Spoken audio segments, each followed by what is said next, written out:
মৰমৰ বন্ধু-বান্ধৱীসকল, আপোনালোকে নিশাৰ আহাৰ কেইটা বজাত খায় বাৰু আজিকালি? মই কিন্তু সন্ধিয়াতে খাওঁ।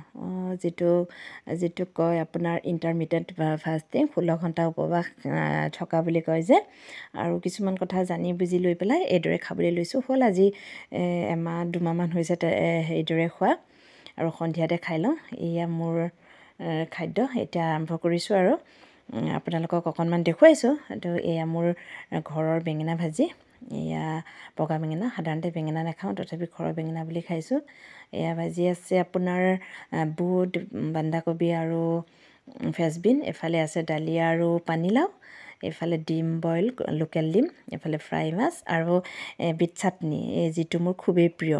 নৰসিংহ, পদিনা, মান ধনিয়া এইবিলাক দি পেলাই বনোৱা চাটনি খুবেই মোৰ প্ৰিয়। তো আপোনালোকক এয়া দেখুৱাইছোঁ, যিটো স্বাস্থ্য বিজ্ঞানসন্মত, স্বাস্থ্যৰ কাৰণে ভাল আৰু ইটো হৈ থাকে। সেইকাৰণে ভাবিলোঁ এই যিটো ইণ্টাৰমিডিয়েট ফাষ্টিং বুলি কয় সেইটো আৰম্ভ কৰিছোঁ। তো বহুত উপকাৰ পাইছোঁ, মোৰ ৱেটো কমিছে বহুতখিনি।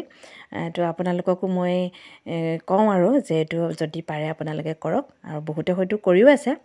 আৰু এওঁক ক'লোঁ যে অকণমান ভিডিঅ' কৰি দিয়া। এওঁ ভিডিঅ' কৰিব নাজানে বাৰু, তথাপিতো মৰমতে কৰি দিছে। ঠিক আছে দিয়ক।